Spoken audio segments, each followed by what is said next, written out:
Right, watch out, welcome back. Okay, Project Bandit begins.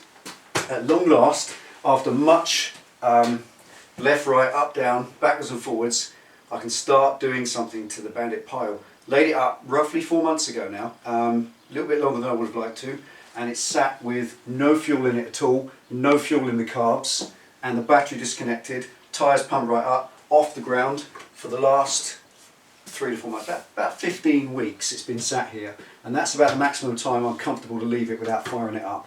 I'm not going to go and contradict what I said the other day. Somebody sent us a mail on starting up your bike periodically if it's laid up. That's the wrong thing to do, because the condensation that you cause gradually fills up the oil with water and it doesn't actually make the bike, it doesn't do anything. I've laid it up properly. I'll go into how to lay. I think we actually got a video, haven't we? We have. Way back on laying up your Harley that time. Yep. So there's videos out there. Laying a bike up is a simple process, and getting it out of layup is, if you do it right, really quick, really easy. So all I've got to do today is connect the battery back up and put some fuel in it. The battery's been on a minder ever since it was laid up. We have the minder here, just clipped to the wall. That's been connected to that ever since it was laid up 3-4 months ago, and it's ready now just to be reconnected. So jump that spanner here, man. There we go. Right, so all I've done is I disconnected it completely, so the battery was just isolated and sat there on the box on its own. No need to take it out of the bike because it didn't need that. Just pop the earth back on. She's now fully connected. I'll put an Optimate peg on that. It's going to get a tail on it, a rat tail on it for charging later, but not for now. That's reconnected. So everything's done. She's powered back up. Right, now it's going to put some fuel. Now what I've done with this, because it's been sat for so long, get that in a minute. The fuel in the tank that was in there, when I drained it out, I went through a process of draining down the old rubbishy unleaded and using a super unleaded high octane stuff, the Shell Nitro V, just about the best petrol I could find out there on the market. Don't go buying fuel in supermarkets, I just never do. You might, it's up to you, you do what you like. But for me personally, I like proper petrol. Go to a petrol station. I usually like Shell garages because worldwide they're just about the best as far as I'm concerned. Or an SO garage, something like that, proper fuel station. And I went and got myself a tank full of proper Shell fuel. High octane, Nitro V fuel, ran that right through the bike, ran it down to minimum. Then I disconnected the fuel. I disconnected the fuel supply completely, took the hose off, and then ran the engine until the carburetors ran dry.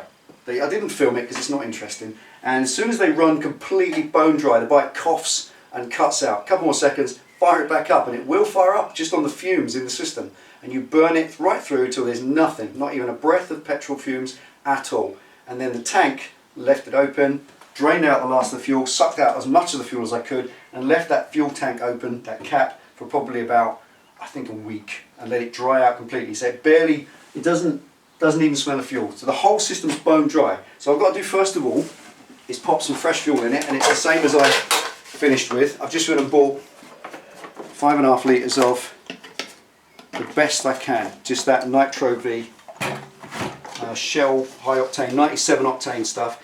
You don't need it for any other reason, it's just about as good as it is. It doesn't contain so much ethanol, which has got water in it. And first of all, just poke a little bit in, probably no more than half a pint. And remember, your bike's sat for a fair old while.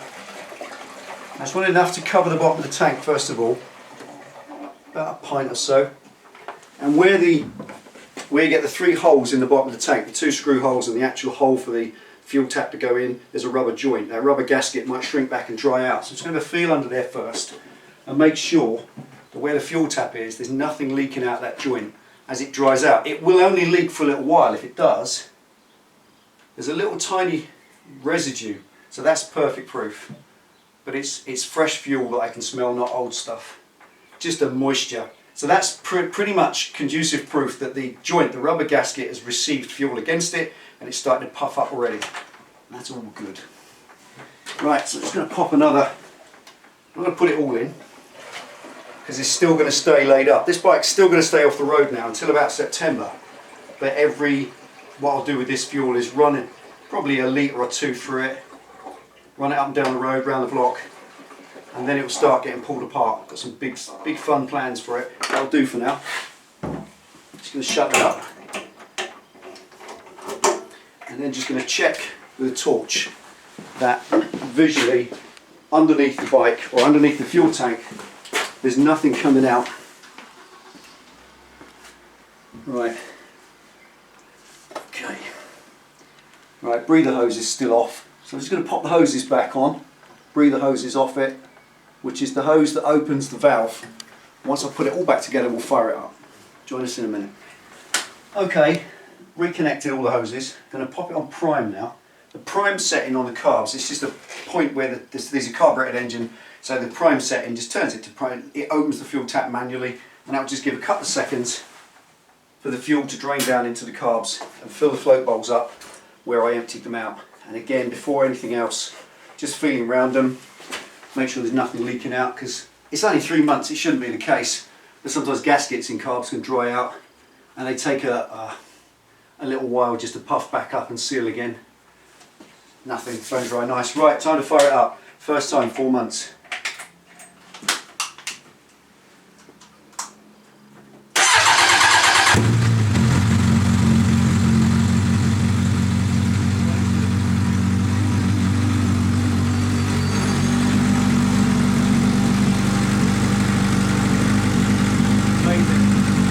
First time in 4 months.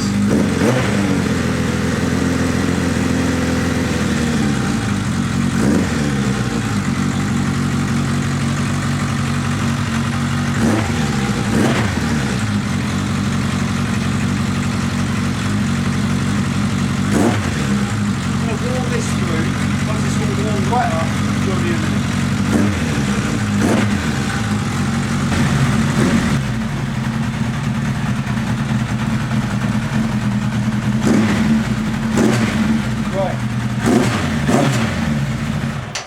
That isn't bad. Yeah, it's a bit loud there. It's amazing. 3-4 months, fired straight up. You saw that. 3 or 4 turns, boom, away. And I think that's due in some part due to decent petrol. Proper decent high octane fuel and drying it out before you do. It's a little tip for you. If you're going to do it yourself, dry everything out completely first before you start laying something up. If you're going to lay a bike up, it's going to cost when it comes to undo it. But if you can get that decent high octane fuel in there and dry it out beforehand, then it shouldn't be any problems at all. Right, I think that is all. Now, because this is just a start, I just wanted to get it fired up. I set aside this afternoon. I don't want to get anything structural going on. The first job is going to be the back end. I'm going to be taking this long extended swing arm out completely. It's an 8-inch over swing arm. Come around the back now. It puts the top of the tyre there when I've measured this, and this part of the frame under there, which is kind of the structure of the back of the frame on the tail, that will then place the tyre back there. The peak of the tyre will be under there, so it's about an 8-inch stretch that will be going forward, back underneath, and it will lose that detached look and be more stumpy and Buell-like up underneath and fill this area in here. And this swing arm, the big long extended GSXR swing arm, is going to go on the market, so if you're interested in that, drop us a line. The most important thing I want to do is stage by stage attack each part of this little makeover as I can. The back end's, in the simplest terms, the back end's going to get swapped back for the short back end, so it's going to be more stumpy and fat looking. I want to get that kind of look going on. This hump, this kind of cafe race hump tail thing, done that, a bit fed up with that. I'm going to use it as a frame and build a little something that comes up, make it look more like a Street Fighter tail. Some fun with the tank to make the tank look a little bit more angular, a bit less like a Bandit tank, so the scrim won't be there anymore. The whole fairing on the front, this entire fairing's going. I'm going to use because I love this mask affair and the original damage badge so much, I'm just going to keep that. I'm going to cut that down there and make effectively a wall, kind of piece of wall art from that. That's going to go on the wall in the garage, rather than just get chucked away, which would be a shame. All this bit we don't need, but that will come off. That'll be a little project.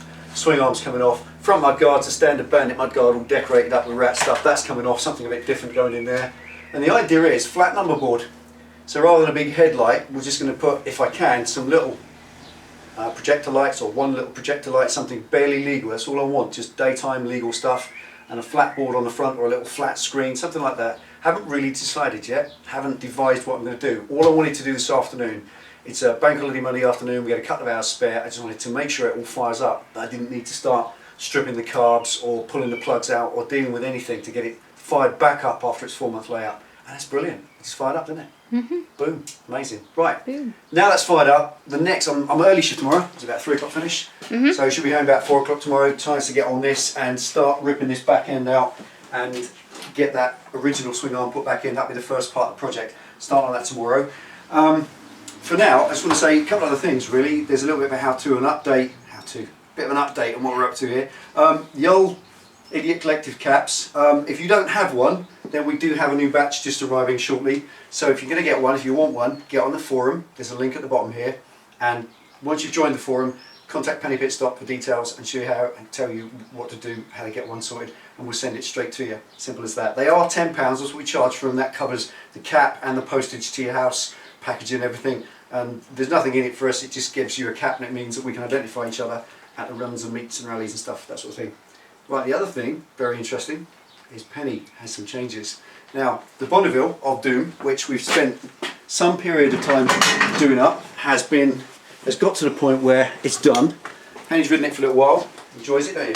I do, it's a lovely bike. But what we've got is a little bit of something that's occurred, a little bit of a change. Penny's got a business. Penny is a jeweller, she's a jewellery designer, anyway. Yep, I've got a shop. And with a high street shop, she has her own business where she makes and designs and sells her own jewellery. Now that business is her baby. The bikes and all the rest of it are just toys. And if any of you who have a business know this, any of you run your own business, you've built up your own business as Penny has, you know exactly what this is about. Your business is everything. It's more important than all your toys or your bikes. It's more important than anything because it is your future, it is your retirement. Now Penny's got an opportunity to expand into something else, into a jewellery line. She needs some equipment, isn't it? Yep. You need to buy some machinery and some equipment Yeah. to start manufacturing or making a new kind of jewellery, which is something very exciting, a new project for you, isn't it? Yeah, it's a move forward after the recession and everything. That's it. Obviously the recession is pretty much over now. We're moving forward. The business is growing again very slowly. After all the years, go back to our first videos when we were on the decline, we sold off the Harleys to pay for the business to support it. The bikes have always been the first casualty. When something occurs and we need to raise some funds to support the business, it's always been the bikes that have been the casualty. But this is an opposite. We've got a situation here now, we're actually expanding the business, so Penny needs to raise some capital.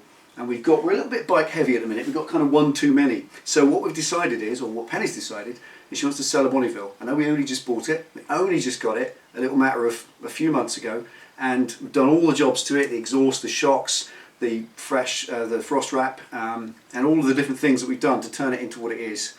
And it's lovely, but I've got some opportunities to do something new, which secures my future. It does, and it makes the business a little bit more cosmopolitan, and it chases away the competition a bit. It keeps you moving forward. So the Bonneville is up for sale. That's the crux of what we're saying here. The Bonneville's now up for sale. We've got it's on the internet for sale. We've got a bit of a plan. What's going to happen is.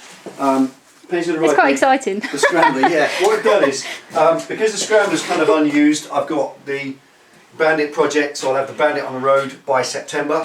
Probably get through August, get to September, this will be on the road for the bad weather. The Tiger is every day, that's the big Lexus, that gets us everywhere, that's my daily ride. And this was really just an ornament, just a little bit of a prize, something that I love. But it's better if Penny uses it. So what we're going to have is very simple, very straightforward. Penny's going to use the Scrambler. We've reduced it in height, you might notice it's a bit lower. We've taken the... Girl on a Scrambler. A girl on a Scrambler.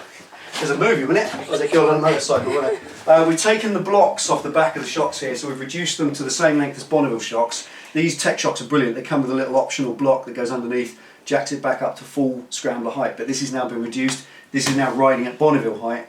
And you had a little play on it, haven't you? I've been out on it today. It's fantastic. Enjoy it? Yeah. Okay. So all it is as Penny and I, the way we work our lives is everything that we have is ours. We don't have mine and hers. It doesn't work that way. So Penny's going to use the Scrambler. That's hers. She'll use that as the bike we're going on. I've got the Tiger. That's brilliant. What more could we want? We've got plenty of bikes. And the Bonneville is just surplus. It's a great little asset, something that Penny can sell and plough that money into a business so that she can move forward and do something a little bit different and unique and interesting. And that is fantastic. What do you reckon? It's cool. Life changes. Life changes. If you're interested, you know what the Bonneville is. We did get it for a good trade price. Penny kicked this guy in the nuts. This dealer was crying when we left. We got it from them. They've been trying to sell it for ages. It needed tyres. You saw the videos. Needed lots of work. It needed It's all tyres been done. badly. It needed brake pads. It needed all sorts of things done. We've done it all now. The bike is absolutely bang on. Ready to go. Ready to go. Ready to rock and roll. And it's something that is a bit of a shame in it in some ways. It is a shame, but I have to secure my future. It is. It's exciting. It's what it's all about. If you run a business, you'll know what this feels like. You'll know what Sacrifices this is you have to make every day. Well, that's hardly a sacrifice, is it? Not really. And it gives me, the most important thing, it gives us a bit of space. So that's another little type byproduct. It gives space so I can get this Bandit up here, get it up on a bit of a bench or something, get it up on the lift and start pulling it all to pieces. No, that is not a sacrifice. No, not really. So there we go. What do you I'm very happy. Very happy, yes, you are.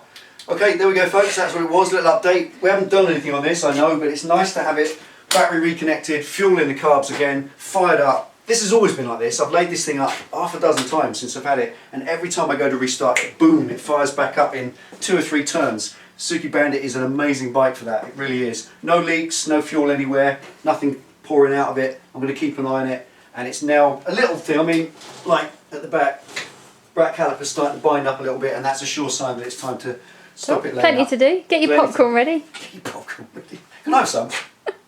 Take it easy, ride safe, thanks for watching, and on the next one we'll start getting the spanners on this and pulling it to bits. At last the Bandit begins. See you next time.